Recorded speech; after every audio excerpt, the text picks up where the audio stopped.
Hello, anatomy friends. This is Dr. Alsop, and let's talk about the muscles of the leg. So similar to how we had three main compartments in the thigh, we have three main compartments of the leg as well. And so when I talk about leg, I'm not talking about the whole lower limb, which sometimes we colloquially think about it. I'm thinking about the portion between the knee joint and the ankle joint. So the three major compartments are going to be the anterior, the lateral, and the posterior. But as you can see here, the posterior compartment is so big and functionally kind of separate that we separate the posterior compartment into a superficial and a deep portion. So let's start with the anterior compartment of the leg. And I want to kind of note here is the tibia. And so the majority of this anterior compartment of the leg, the muscles of the anterior compartment of the leg, are actually located kind of laterally. All right. It's not quite the lateral compartment. So you can see the fibularis brevis and longus, which are parts of the lateral compartment. So, but the tibia, remember, you can feel the tibia if you run your hand down your leg, the anterior portion of the leg, you can feel the actual bone. And then even when you're looking a bit more medially, you can see portions of the superficial compartment of the posterior side. So we're focused in on this area. There are a lot of muscles here in this anterior compartment. I have named 3 of them here. And the cool thing is that they kind of tell you what they're doing, except for maybe the fibularis tertius. But the extensor hallucis longus will extend the first digit. Hallux or hallucis, always think first digit. And then you have the extensor digitorum longus, so this will extend the other digits 2 through 5. I have these here. I'm not going to probably ask you much regarding this. I really would rather you focus on the tibialis anterior for 2 reasons. Number one, it's the easiest to locate. It is going to be right there next to the tibia. Sometimes you'll see this abbreviated as TA. And this is going to be a powerful dorsiflexor of the ankle. It is the powerful dorsiflexor. These others will play a smaller role, but it's really this one that's playing the biggest role. It will also play a role in terms of inversion of the ankle. Any muscle that has tibialis in its name will invert. And I have ankle, but really we know that's really associated with the foot here. So you're going to have any tibialis muscle inverting, whereas any fibularis muscle will evert, and that will come back up again when we talk about the lateral compartment. It is going to be innervated by the deep fibular nerve. So let's start from the beginning. We've said most of the muscles in the lower limb are going to be innervated by the sciatic nerve. We talked about a few exceptions when we talked about the thigh, but most are innervated by the sciatic nerve. The sciatic nerve will divide into 2 nerves. You'll have the tibial nerve. Tibial nerve equals posterior, so it's not going to be this one, and the common fibular. That common fibular is going to further divide into a superficial fibular and a deep fibular. So that kind of helps in terms of the flow of the sciatic nerve. This will come back up again when you get to the neuro part, but this will kind of help be able to kind of understand the branches of the sciatic nerve. So specifically when we're talking about the anterior compartment of the leg, this is going to be innervated by the deep fibular nerve. So if you have damage to the deep fibular nerve, generally the most noticeable thing that could be affected is going to be this dorsiflexion of the ankle.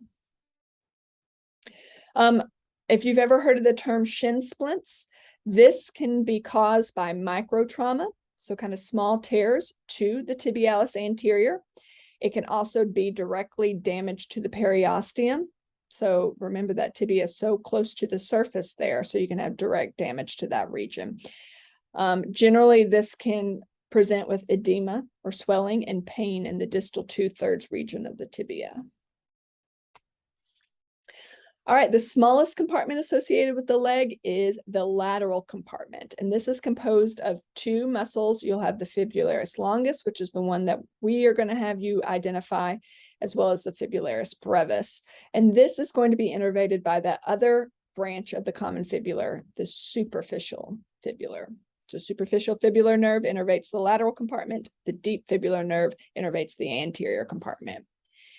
And as I mentioned before, this has fibularis in its name. Therefore, it will play a role in terms of eversion of the foot. And you can see that the muscle and the tendons are kind of skirting along this lateral side. So it can play a role in terms of the integrity of the ankle joint as well. All right, moving on to the posterior compartment. Remember that we are talking about a superficial portion of the posterior compartment, which is kind of the major portion. Generally, when we think about the posterior portion of the leg or the calf region, we're thinking about the superficial region. And this is composed of two large muscles. You'll have the gastrocnemius or the gastrocnemius, which has two different heads. You can see it's been kind of cut here in order for us to see the deeper soleus. Both of these muscles will play the strongest role in terms of plantar flexion of the ankle. These are the two muscles that really allow that to happen. The deeper muscles of the posterior compartment will play a smaller role, but if you have, say, a tear to the calcaneal tendon, which is where these two muscles kind of join together to form this common calcaneal or Achilles tendon. If you have damage to that, you're not going to be able to plantar flex. Those deeper muscles of the posterior compartment won't be able to overcompensate for that. Tibial nerve equals posterior, right? So it makes sense that these muscles are going to be innervated by the tibial nerve. And again, the distal attachment is to the calcaneus via that calcaneal or Achilles tendon. So they share this common tendon.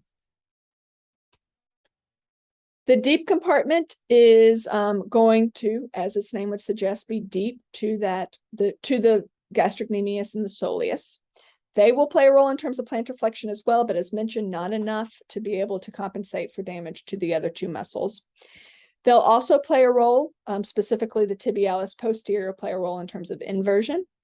And then these are going to be the flexors of the digits, as well as one of the muscles playing a weak role in terms of flexion of the knee. Again, it's a posterior compartment muscle, so it's going to be innervated by the tibial nerve. I'll note that this deep compartment, I won't have you have to identify these or differentiate between them, say, in a practical setting, because they're quite difficult to tell the difference between them. All right, now let's talk question here. So damage to the superficial fibular nerve could most greatly affect which action? This is a second order question. You've got to get at two things. First of all, you need to understand what is innervated by the superficial fibular nerve and then what those muscles do.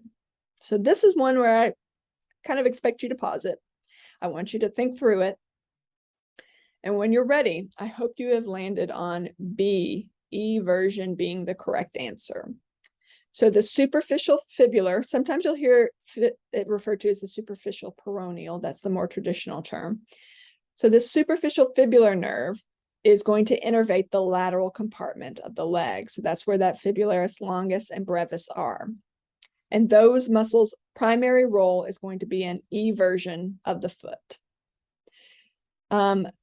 Dorsiflexion is going to be associated with the anterior compartment, and that would be associated with the deep fibular nerve. So that's not right.